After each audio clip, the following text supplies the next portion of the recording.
Nancy Rawat. The Bharat में आपका स्वागत है। नमस्कार, मैं हूं कपिल तिवारी। प्रस्तुत है आज के मुख्य समाचार। अमित शाह का गुजरात दौरा आज। लगातार तीसरे दिन बढ़े कोरोना के मामले, 21,000 से ज्यादा आए नए मामले। ममता बनर्जी के मंत्रियों के घर ईडी का छापा। शराब नीति पर गिरी केजरीवाल सरकार। बीजेपी नेताओं ने चारों तरफ से खोला मोर्चा। अब खबर विस्तार से। केंद्रीय गृह मंत्री एवं सहकारिता मंत्री अमित शाह आज गुजरात के दौरे पर रहेंगे। वे वहां कई कार्यक्रमों में होंगे शामिल और कई प्रोजेक्ट्स का उद्घाटन भी करेंगे। वे अपने संसदीय क्षेत्र गांधीनगर में भी कई कार्यक्रमों में हिस्सा लेंगे। इसके साथ ही वे गांधीनगर में EFIR सिस्टम को भी लॉन्च करेंगे, जिसके तहत पीड़ित व्यक्ति घर बैठे FIR दर्ज कर सकता है। उसे पुलिस स्टेशन आने की जरूरत नहीं होगी। इसके अलावा वह गांधीनगर में नेशनल फॉरेंसिक साइंस यूनिवर्सिटी में त्रिनेत्र का उद्घाटन भी करेंगे। खबरों में आगे बढ़ते हुए बात करेंगे देश को डराते कोरोना वायरस की। भारत में कोरोना वायरस के बढ़ते आंकड़ों ने स्वास्थ्य विभाग से लेकर आम लोगों की चिंता फिर से बढ़ा दी है। कोरोना संक्रमण में आई तेजी से लोगों के बीच डर बना हुआ है। शनिवार को लगातार तीसरे दिन कोरोना मामले 21,000 से अधिक सामने आए हैं। पिछले 24 घंटे में कोरोना के 21,411 नए मामले सामने आए हैं, जबकि यह आंकड़ा शुक्रवार की तुलना में कुछ कम है। देश में पिछले 24 घंटे में कोरोना संक्रमितों की 37 और मरीजों की जान चली गई। वहीं कोरोना के एक्टिव केसों की संख्या 1.5 लाख के आंकड़े को पार कर गई है। कोरोना के एक्टिव केसों की संख्या 1,50,100 तक पहुंच गई है। इसी के साथ ही 20,726 कोरोना संक्रमित के ठीक होने के बाद वे लोग अपने घर लौट गए। दूसरी तरफ शिक्षा भर्ती घोटाले के सिलसिले में पश्चिम बंगाल के पूर्व शिक्षा मंत्री पार्थ चटर्जी के खिलाफ ईडी ने छापेमारी जारी करी है। चटर्जी के कोलकाता स्थित घर में ईडी की टीम अब भी मौजूद है। ईडी ने उनके एक करीबी घर में छापा मारा है और करीब 20 करोड़ रुपए का कैश बरामद किया।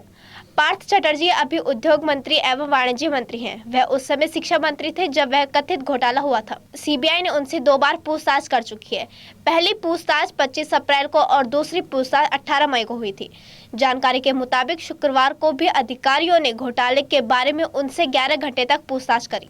खबरों का सिलसिला आगे बढ़ाते हुए बात करेंगे दिल्ली में चल रहे सियासी ड्रामे की। केंद्रीय मंत्री और बीजेपी नेता मीनाक्षी लेखी ने शुक्रवार को आरोप लगाया है कि दिल्ली की केजरीवाल सरकार ने नियमों व प्रक्रिया का उल्लंघन करते हुए शराब कंपनियों को सीधा फायदा पहुंचाने के लिए गुटबंदी को बढ़ावा दिया है। मुख्यमंत्री को आड़े हाथ लेते हुए लेखी ने लिखा कि शराब के कारोबार में हुए बड़े घोटाले की वजह से राजकोष को भारी नुकसान हुआ है। उन्होंने कहा कि आपकी सरकार ने दिल्ली में शराब कंपनियों को फायदा पहुंचाने के लिए नियमों और प्रक्रियाओं का उल्लंघन कर गुटबाजी को बढ़ावा दिया। लेखी ने दावा किया कि लाइसेंसधारियों को करीब 144.36 करोड़ रुपए की छूट दी गई, जबकि एक कंपनी की पेशगी के तौर पर जमा 30 करोड़ की राशि नियमों और प्रक्रियाओं का अनुपालन किए बिना लौटा दी गई। लेखी ने कहा कि वह नहीं जानती कि कौन जेल जाएगा, लेकिन ऐसे दस्तावेज और ऐसे हस्ताक्षर जो नई आबकारी नीति को लागू करने का फैसला लेने और अनियमितता करने में उनकी संलिप्तता को साबित करते हैं।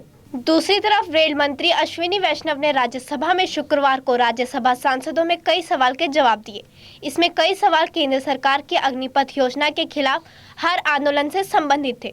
शुक्रवार को इन सवालों का जवाब देते हुए रेल मंत्री अश्विनी वैष्णव ने सदन को बताया कि अग्निपथ योजना के खिलाफ आंदोलन से रेलवे को 259.44 करोड़ रुपए का नुकसान हुआ है। इस आंदोलन के दौरान 15 जून से 23 जून के बीच 2132 ट्रेनें रद्द करी गई। फिलहाल आंदोलन से प्रभावित सभी ट्रेनें सामान्य रूप से चल रही हैं। रेल मंत्री अश्विनी वैष्णव ने राज्यसभा को लिखित प्रश्न के उत्तर में बताया कि अग्निपथ आंदोलन के चलते जिन ट्रेनों को रद्द किया गया था, उन यात्रियों को उनके टिकटों का पूरा पैसा वापस कर दिया गया है, जिसकी कुल राशि 102.96 करोड़ रुपए है। एक अन्य प्रश्न के उत्तर में रेल मंत्री ने सदन को बताया कि संवैधानिक नियमों के अनुसार यह खड़ी या चलती ट्रेनों पर होने वाले हमलों की जिम्मेदारी हमेशा राज्य की होती है, क्योंकि लॉ एंड ऑर्डर राज्य का हिस्सा है। अब वक्त है एक छोटे से ब्रेक का, फिर लौटेंगे।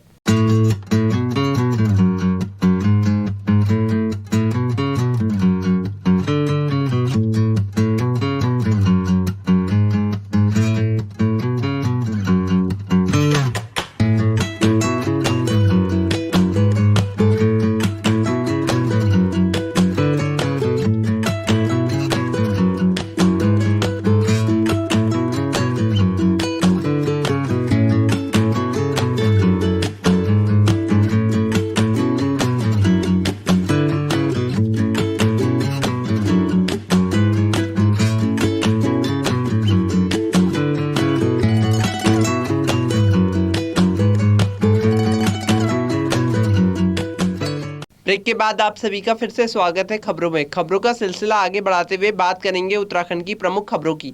कोरोना काल के बाद ऑनलाइन मोड में सीबीएसई की बोर्ड परीक्षा हुई तो छात्रों का पासिंग आउट परसेंटेज घट गया। शिक्षकों का कहना है कि 2 साल तक लगातार ऑनलाइन माध्यम से हुई पढ़ाई से छात्रों की पढ़ाई प्रभावित हुई।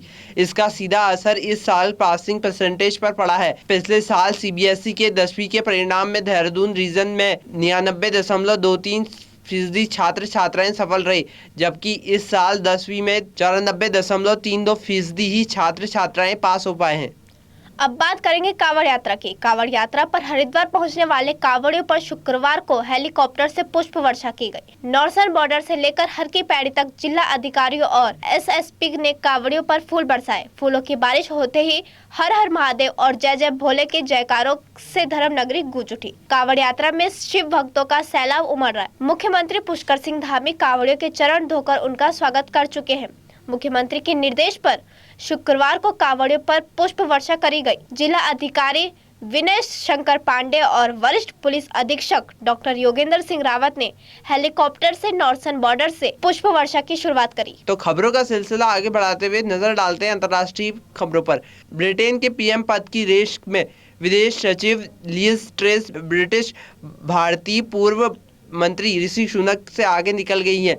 नवीनतम सर्वे में यह बात सामने आई है।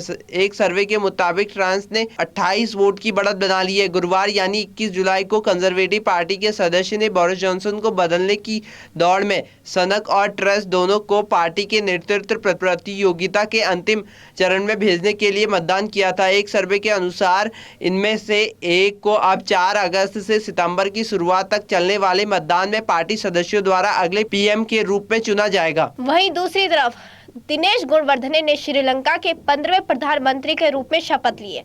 इसके बाद से ही स्थानीय मीडिया ने उनके पिता डॉन फिलिन रुबासिंगे गुणवर्धने की पृष्ठभूमि पर प्रकाश डाला, जो साम्राज्यवाद विरोधी और उपनिवेश विरोधी अभियान के केंद्र में थे और उन्होंने भारत के स्वतंत्रता संग्राम में भी अहम भूमिका निभाई थी। और इतना ही नहीं, उन्होंने जवाहरलाल नेहरू के साथ मिलकर काम किया और अपने बड़े बेटे का नाम भी इंडिगो रखा। खबरों का सिलसिला आगे बढ़ाते हुए नजर डालते हैं खेल जगत पर। भारत और वेस्टइंडीज के बीच 3 मैचों की वनडे सीरीज का पहला मुकाबला शुक्रवार को पॉइंट ऑफ स्पेन के स्विंग क्वींस पार्क ओवल में खेला गया। यह मुकाबला बेहद रोमांचक रहा।